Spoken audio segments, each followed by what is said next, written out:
Ma'am मैं एक टिनाइटिस की पेशेंट हूँ और मैम मैं जितने भी डॉक्टर्स के पास गई हूँ मुझे हमेशा गलत इन्फॉर्मेशन मिली है। तो मैम मैं पहले आपसे ये जानना चाहती हूँ कि टिनाइटिस है क्या? ओके।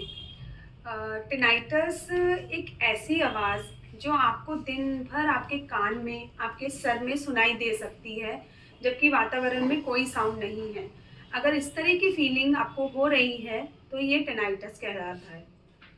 मैम जैसे मेरे को कारण नहीं पता है कि मुझे शुरू कैसे हुई है, तो डॉक्टर्स कहते हैं कि अगर आपको कारण नहीं पता तो हम आपको क्या सोल्यूशन दें। तो मैम आप प्लीज़ मुझे थोड़ा गाइड करिए इसके बारे में। ओके। देखिए, टिनाइटस के बहुत सारे कारण होते हैं। कुछ कारण किसी पेशेंट को पता होता है और किसी पेशेंट्स को नहीं पता होता है। जैसे अगर हम बात करें कि टिनाइटस के कुछ कारण हैं जो डॉक्टर स्पेक्ट्रा ने अपनी रिसर्च के हिसाब से फाइंड आउट किए हैं। ये किसी दवाइयों के साइड इफ़ेक्ट से हो सकता है। आपने किसी चीज़ की एंटीबायोटिक खाई हो, कोरोना के समय खाई हो या उससे पहले किसी चीज़ की एंटीबायोटिक खाई हो, सर्दी जुकाम की खाई हो, हाई डोजेस खाई हो, तो उसके साइड इफ़ेक्ट से हो सकता है। Anti anxiety, anti depressant long term से चल रही है, उससे भी हो सकता है। बहुत ज़्यादा नॉइज़ के एक्सपोज़र से हो सकता है। Excess use of earphone, headphone, उससे हो सकता है। कभी-कभी हमें बदलते हुए मौसम में सर्दी जुकाम की बीमारी हो जाती है, साइनस की समस्या हो जाती है, उस वजह से भी टिनाइटस, एयर प्रेशर चेंजेस से भी हो सकता है, इन्फेक्शन के बाद भी हो सकता है। कोविड में हमने देखा है कि जो प्रॉब्लम पहले 10% थी वो 15% हो गई है, क्योंकि दवाइयाँ जो ली जाती है उससे नर्व पे इफेक्ट पड़ता है। हालांकि दवाई लेना बहुत ज़रूरी होता है, बट स्टिल अगर टिनाइटस हो जाता है तो वो भी ठीक हो सकता है। कान में आप वैक्स निकलवाने गए, आपके हार्ड वैक्स सिक्रेशन में, आपके फंगल इन्फेक्शन से, आपके कान की किसी भी समस्या से भी टिनाइटस हो सकता है। मीनियस डिजीज भी एक कारण होता है टिनाइटस का, जिसमें पेशेंट को आवाज़ आने के साथ चक्कर भी आने लगते हैं, बैलेंस की प्रॉब्लम होने लगती है। रेगुलर डे लाइफ में आपके स्ट्रेस और एंजाइटी होने से टिनाइटस हो सकता है।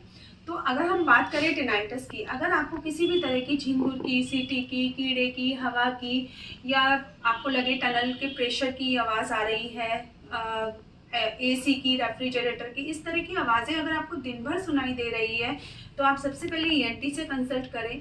अगर आपको लगता है कि 10-15 दिन की दवाई से आराम नहीं मिल रहा है, तो आप हमारा थेरेपी सॉल्यूशन ज़रूर ट्राई कर सकते हैं। उससे आपको डेफिनेटली आराम मिलेगा और आपका रीज़न भी पता चलेगा और इंस्टेंट रिलीफ भी मिलेगा। मैम जैसे मेरे को ये बात तो आपकी क्लियर हो गई, बट मैम मेरे को आवाज़ के साथ साथ चक्कर, डिसबैलेंस होता है, नींद नहीं आती, शोर चुभता है और मुझे ऐसे लगता है कि मेरी लाइफ ख़त्म होने लगी है। तो मैम क्या ये टिनाइटिस की अगर मैं ट्रीटमेंट लेती हूँ क्या मेरी ये प्रॉब्लम्स भी सॉल्व हो जाएंगी उससे? टिनाइटस के ट्रीटमेंट के साथ साथ अगर बैलेंसिंग प्रॉब्लम हो रही है या कान में शोर चुभने की समस्या हो रही है, जिसे हाइपर एक्यूसिस बोलते हैं। हाइपर एक्यूसिस मतलब हम लोगों को जो आवाज़ नॉर्मल लगती है और जिन्हें ये प्रॉब्लम है, उनका कान के हेयर सेल्स, कान इतना सेंसिटिव हो जाता है कि नॉर्मल आवाज़ भी बहुत तेज लगती है। तो ये सब समस्याओं के लिए ही जो डॉक्टर स्पेक्ट्रा के द्वारा इनोवेशन किया गया है न्यूरोमॉड्यूलेशन थेरेपी का, वो सारी चीज़ों पे एक साथ काम करती है और सारी समस्याओं को रिजॉल्व करती है। मैम मेरे को डॉक्टर्स ने बोला था कि मेरे कान के हेयर सेल डैमेज हो गए हैं और अब मुझे हेयरिंग एड लगाना चाहिए मैम, बट मुझे सुनने में तो कोई दिक्कत नहीं है, तो मैं हेयरिंग एड क्यों लगाऊं? जब आपने ऑडियोमेट्री कराई और आपकी हेयरिंग रिपोर्ट बिल्कुल नॉर्मल आती है, फिर भी आपको डॉक्टर बोल रहे हैं कि आपके कान के सेल्स वीक हो गए हैं, डैमेज हो गए हैं, आपको हेयरिंग लॉस हो गया है या कान की नस सूख गई है, कान की नस कमज़ोर हो गई है, तो ये नॉर्मल भाषा में डिसकनेक्टिविटी को बताया जाता है कि आपका कान और ब्रेन से जो कनेक्शन है न्यूरॉन्स का, वो डिसकनेक्ट होने की वजह से जो आवाज़ आपको बज रही है कंटिन्यूअस, वो टिनाइटस साउंड जनरेट हो रहा है। और टिनाइटस किसी को भी हो सकता है, नॉर्मल भाषा में उसे नस की वीकनेस बोल देते हैं, इसलिए घबराने की ज़रूरत नहीं है।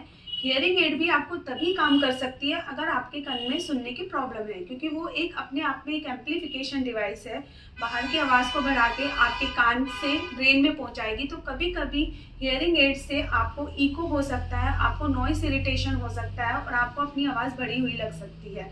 अगर आपको हियरिंग लॉस नहीं है तो आप हियरिंग एड या मास्किंग नहीं कर सकते हैं। मैम क्या आप मुझे बता सकते कि टिनाइटिस की प्रॉब्लम बनती कहाँ है? ओके। टिनाइटस की जो समस्या है, पेशेंट कई बार कंफ्यूज होता है कि मुझे ये आवाज़ कान में है या मेरे सर में है, क्योंकि हर पेशेंट अलग होता है। किसी को एक कान में आती है, किसी को दोनों कानों में आती है। कभी कभी टिनाइटस आपको गर्दन के पीछे, सर के पीछे या सर के बीच में या घूमते हुए सुनाई दे सकता है। तो जनरली अगर हम बात करते हैं टिनाइटस की, तो ये हमारा कान होता है जहाँ ख़त्म हो रहा है कॉक्लिया, और ये ब्रेन है। तो आवाज़ कान और ब्रेन के बीच के इस रास्ते में बनती है, जिसे ऑडिटरी पाथवे बोलते हैं। तो ये किसी भी रीज़न से हो सकती है, जैसा कि मैंने आपको बताया। कहीं से भी आवाज़ आपको सुनाई दे, चाहे कान से या आपके ब्रेन से। सॉल्यूशन है उस हाइपर एक्टिविटी ऑफ न्यूरॉन को ठीक करना, जो कि इनोवेशन किया गया है डॉक्टर स्पेक्ट्रा के द्वारा, और काफ़ी पेशेंट्स ठीक हुए हैं। 90% सक्सेस रेट है हमारी। मैम आपका थेरेपी काम कैसे करता है? हमारी थेरेपी बेसिकली न्यूरोमॉड्यूलेशन ट्रीटमेंट है। ये अगेन मैं बताऊंगी कि ये कोई मास्किंग डिवाइस नहीं है। सपोज कीजिए आपके कान में जो प्रॉब्लम हो रही है वो कान और ब्रेन के बीच के रास्ते में, ऑडिटरी पाथवे में हो रही है। यहाँ पे अगर ये हमारे ईयर और ब्रेन के बीच के रास्ते में न्यूरॉन्स कनेक्टेड हैं, जिनकी एक फ्रिक्वेंसी रेंज होती है 20 हर्ट्ज से 20,000 हर्ट्ज तक, तो अमोंगेस्ट इन सभी न्यूरॉन्स के बीच में से कुछ न्यूरॉन्स की हाइपर एक्टिविटी होना शुरू हो गई है, जिसने अपनी लिमिट से एक्स्ट्रा लिमिट पे काम करना शुरू कर दिया है। ये जो एक्स्ट्रा मूवमेंट हो रही है न्यूरॉन की, उसे टिनाइटस कहते हैं, जो आपका ब्रेन सबसे ज़्यादा पकड़ता है। और ये आवाज़ आपको सबसे ज़्यादा नाइट के समय, रात के समय या साइलेंट जोन में आएगी। और इस एक्स्ट्रा मूवमेंट को हमें ठीक करना है। इसे ठीक करने के लिए जब हम लोग न्यूरोमॉड्यूलेशन थेरेपी देते हैं, एक डिवाइस है इस तरह की जो टिनाइटस थेरेपी है, इस डिवाइस को हम मेडिकल ईयरफोन से कनेक्ट करके अफेक्टेड ईयर में लगाएंगे और इसको प्रोग्राम करके दिया जाएगा हर पेशेंट की रिपोर्ट के हिसाब से। किसी भी पेशेंट की कोई भी रिपोर्ट अगर उन्हें इवैल्यूएशन करने के बाद हम लोग बताते हैं, जैसे पेशेंट टेस्ट करा के आते हैं, अपने ऑडियोमेट्री करा के आते हैं, कोई MRI करा के आता है, डिफरेंट मेडिसिन खाते हैं, तो उसके हिसाब से फिर हम यहाँ पे असेसमेंट करते हैं और रिपोर्ट निकालते हैं। तो जहाँ पे आपकी आवाज़ बन रही है, उस अफेक्टेड न्यूरॉन को आसपास के न्यूरॉन्स की मदद से एक बैंड तैयार किया जाता है, जिसे अकॉस्टिक न्यूरोमॉड्यूलेशन बैंड बोलते हैं, जिसकी मदद से इस हाइपर एक्टिविटी को धीरे धीरे कम करके नॉर्मल लेवल पे लाया जाता है और आवाज़ आना बंद हो जाती है। तो ये अकॉस्टिक न्यूरोमॉड्यूलेशन ट्रीटमेंट ही हमारा सॉल्यूशन है, जो कि टिनाइटस रिलीफ डिवाइस द्वारा दिया जाता है मेडिकल ईयरफोन को कनेक्ट करके। आपको इस तरह से ओपन करना है इसे। आप जब टेस्ट कराते हैं, आपकी जो टेस्ट रिपोर्ट आएगी, उस टेस्ट रिपोर्ट के हिसाब से हम इसे प्रोग्राम करेंगे और आपकी मशीन को भेजेंगे या आपको देंगे। और जब आपको ये बताएंगे, सजेस्ट करेंगे कि आपको ये कितनी देर लगाना है, 10 मिनट लगाना है या आधा घंटा लगाना है कि 20 मिनट लगाना है, क्योंकि हर किसी पेशेंट की फ्रिक्वेंसी, इंटेंसिटी, ड्यूरेशन अलग अलग होता है। ये नॉर्मल ईयरफोन्स नहीं होते हैं, मेडिकल ईयरफोन्स होते हैं, जो इसके साथ कैलिब्रेट करते हैं।